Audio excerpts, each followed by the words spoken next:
Welcome today. This is Andrew with PB Electronics, and we have the Kustom ProLaser 4 that we are demoing here today. We're going to shoot a video, show you how to work all the features on it, and hopefully if you decide you want to get one of these, you can go to our website or go to Kustom's website directly and you can purchase these. This is a Kustom ProLaser 4. It operates off of 4 AA batteries. These batteries fit up in the handle. You hit the power switch on here and you'll notice it's going through an internal self-test. This internal self-test, they run a signal through there, and it's like a signal counting circuit. Verifies against the 2 crystals to make sure that you don't have any failures or anything like that. As you notice, that says the test pass, which means it passed that. It would pop up with a big fail across the screen if it fails. At that point, you would need to send that unit in for service. You'll notice this is in the speed or the range mode. If I pull this trigger, you'll notice that that you have miles per hour, feet per second on there. You can change this into the range mode or the following too close mode. So they have a following too close mode that's just pretty unique to this unit. They did not have this on any previous generations. Police officers are allowed to write tickets if you're not following at a safe distance. That's 2 to 3 seconds depending on what kind of locality you're in. So they can shoot your front bumper and the front bumper on the car in front of you or behind you, and basically be able to tell, okay, you're within a second or a second and a half of that car in front of you, and that's not a safe following distance, so they can write you out a ticket for that. So that's a really cool feature on this. If I hit this range button again, it just goes back to the speed and range on there. I have the volume. You have a volume setting, so you can have that volume on there, and when we start shooting cars, you'll see that when I'm pulling the trigger, you're hearing an audible tone on there. That audible tone is there so that you can tell if you're clipping the side of the bumper, the front of the bumper, the top of the bumper, or if maybe I'm moving this reticle around too much. As with all lasers, these lasers are like a precision rifle. We've got to hold these things still. It's like you're trying to shoot a little dot out there, whereas the radar is more of it like shooting like a shotgun, in that you're putting a 10-degree beam width out there, and the perfect alignment of the radar doesn't matter, whereas this has to be shot from a stationary position, and most of them cannot be shot through the front windshield or the side windshield. If we do shoot it through this side windshield, we're going to get significantly less range because this is using infrared light, and it refracts and reflects as it's going through this glass, and not a lot of that light is making it out there, or it's going out there at a different position than the alignment of this laser bench. The next thing we'll look at on here is you'll notice this looks like a cloud with rain on there. That's what they call their inclement weather mode. You'll notice it looks like the cloud and the rain. So what happens on these lasers is that when this infrared light is going out there and hitting a car, if you've got snow or rain or whatever, you'll clip off of those little snow pieces and come back, and so the laser thinks, oh, well, you're shooting something 30 feet or 40 feet away. Through the computer, they've optimized this to not look at those little rain particles and snow particles that are out there and look for something at a farther distance.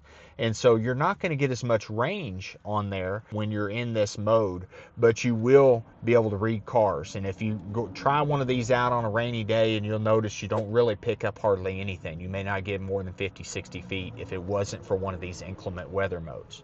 So we're going to put this back in the regular mode. And then we're going to show you that in this thing here, you have an internal menu. In this menu, you can see distance, time and date, events, HUD options, continuous to single. So if you want this thing one single pull of the trigger, and then whenever it displays the speed, then the laser will kick off. So basically you're going to pick up one car. Or in continuous mode, you just hold the trigger down and it continuously updates with the speed. Differential test, that's something you'd use if you're calibrating this unit. You can point it at known distances and make sure that it's reading correctly. You can also set the direction of travel, just cars going towards you or just cars going away from you. The single biggest thing that you're going to be looking at here is like on this HUD options, you can hit this, and for the range and reticle, we can have the range display up here in the hood or not display. And then if we go over here to reticle options, you'll notice there's 4 different reticles that we can choose from on there that are going to be up here in this HUD.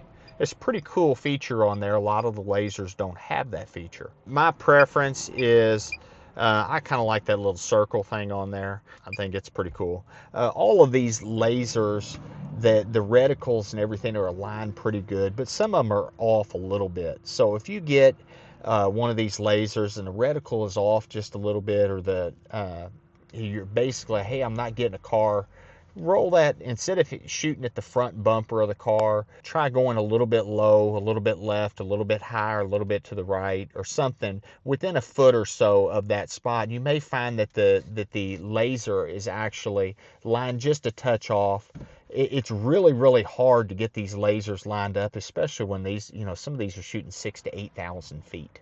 So the spec on most of these lasers is 6,000 to 8,000 feet of range. What that means is 6,000 to 8,000 feet on a semi going away from us. So if I'm looking at this semi that's going down the road there right now, that's off of a perfectly still rest, 6,000 to 8,000 feet away, going away from us.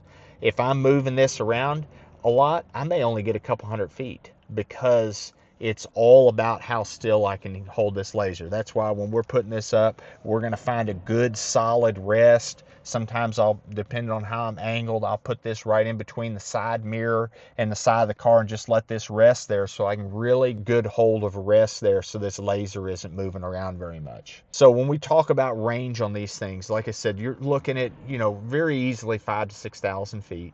That's going away from you. That same vehicle coming towards you, because of how aerodynamic a vehicles are, and semis and all of them, there's not as much reflective surface on the front of those vehicles. So you're going to get about half to 2/3 of the range that you would normally get on one of these lasers. So if you're getting 6,000 feet going away from you, maybe about 3,000 feet coming towards you. Now, cars and things with smaller reflective surfaces, like that, like that little Tom Drexler van that went by, we may get about 5,000 feet going away and about 2,500, because he's still got a pretty good reflective surface. But if you get into sports cars, where the fronts of the sports cars are made to be aerodynamic, there's not a very big reflective surface on those. So your range on a 6,000 feet going away from you, maybe 4,000 or 4,500 on one of these, and it may be in the 1,500 to 2,000 foot range coming towards you. And that goes across all lasers. All lasers work exactly the same when it comes to that. You'll notice that this laser, we hadn't touched the trigger in a couple minutes, it automatically goes into a sleep mode. You'll see it say sleeping, and it turns off this microwave assembly. When they go into sleep mode, that's more to conserve your battery and the life of the laser bench assembly in there. So we've gone over a lot of the features on this. You'll notice that it has a charging port, and these are computer access ports. So when we program them as a factory service center for Kustom, that's how we would access that. If you have using the computer interface on it, that's where you would tie into that. Before we use this, we'll go ahead and hit test button. You'll see it says timer pass. That'll give you your firmware, serial number, and then it's self-test complete. So we are ready to use this laser.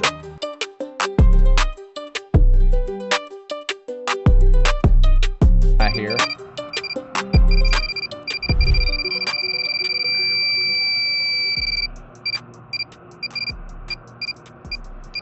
I'll wait for another semi to go by, but you'll see here, I'll bring this other camera up here in just a second, but you'll see how we're using this semi. We got this semi coming here, and you can see this gives us our speed, and this tells us how close that was when I let go of the trigger. So if I'm coming to this other semi that's right here, I let off the trigger 53 miles an hour and 453 feet away from it. And that is also the same thing. As I bring this camera up, you'll see the exact same thing in the HUD. So I'm going to see 53 miles, in this case 53 miles an hour on the bottom side of that, and 453 feet away. So when I get this, as I'm using this, if I get this laser to where I'm getting it off, you see how it's hearing that? I'm not really getting a speed when it does that. These lasers are designed all lasers are, where they're sending out several hundred pulses a second. They're sending a laser beam out there that's traveling at the speed of light, and that light is coming back and hitting into this laser, and it's measuring the time it takes light to travel from here to that vehicle and back. And it's doing that several hundred times a second. And then it's measuring how fast that car is going based on the distance. So if it travels, if that car travels, 30 feet in a second, then it says, okay, that's 30 feet per second. And now we're going to translate that into miles per hour or kilometers if you're overseas. One of those two situations. These lasers, if we get that thing where I'm getting that kind of a sound on there, and I'm not getting a steady tone, then I don't have this thing steady, or I'm not hitting a spot on the car. Sometimes we can be aiming for the license plate and we're really hitting the hood. And so these pulses are coming back. One of the distances is off the license plate, and another one is off the top of the car, and another one's off the side of the car. And so the laser's not going to display a speed in that scenario, because it says I'm not getting enough of these back to get enough certainty to display a speed. So everything about these lasers is designed to give the benefit of the doubt to speeders. All the speeds are rounded down so that it's the lowest speed. If it shows 65, it's actually 65 miles an hour. If it's 64.9, then it's going to read 64 miles an hour. Now let's go out here and let's try one of these semis going away from us. That's one of them. Let me see this other one. You can see I'm not even holding it that steady.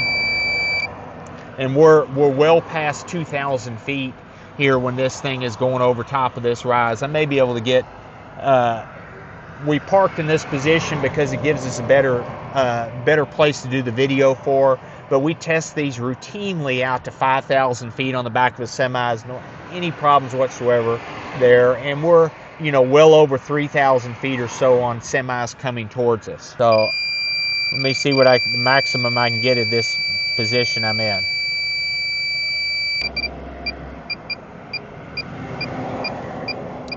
Looks like I was about 2,500 feet before it dropped over the rise out there. And then obviously at that point I can't see the vehicle, so it's not going to read that speed anyway. I'm going to use this other camera here to show, so you can actually see what the reticle looks like when I get one of these vehicles coming up here that I can see.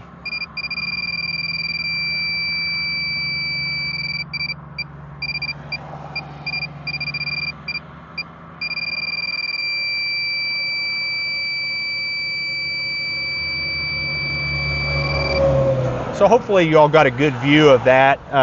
We'll stick this camera down here. So overall, this is a really, really good laser. I've tested every laser out there, and this is as good as any laser made. It's a big improvement over the Kustom ProLaser, the ProLaser 3 model. The ProLaser 3 model uses proprietary battery packs. These are awesome because you can just use any AA's, rechargeable AA's. You never have to go back to them to buy a battery pack or anything like that. The only time you're going to talk to them again is if you drop this thing, something like that. Now, as with any of these Kustom products, we're a factory service center for Kustom. We have been for about 50 years. So if you ever need any of these things worked on, need them calibrated, anything having to do with Kustom product, we're a factory service center for them, so we can do work on these in warranty or out of warranty. And then even some of their older products, they don't work on anymore, but we still work on them. We still have a full inventory of parts for the ProLaser 3s and some of these Golden Eagle 2s and some of their older radars. And we have a 24-hour turnaround on all of our repairs and all of our calibrations. So we're only going to have it a day. Some of them come in and out the same day. So keep us in mind. Make sure you go to our website, check out the products we have to offer. We pretty much carry everybody's accessories for every radar brand and every laser brand that's out there. We deal with about 1,000 police departments nationwide. We do on-site calibrations. Anything having to do with a radar or laser, an accessory for them, we're your one-stop shop. We'll take care of all of those things for you. And again, as with any accessories, some of the factories, I'm not sure what Kustom's lead times are, but some of the factories are several weeks getting products shipped out. We usually ship them out the same day. So if you order a pair of tuning forks, it's usually going to go out the same day. You'll have it in a couple days. Thanks for watching our video.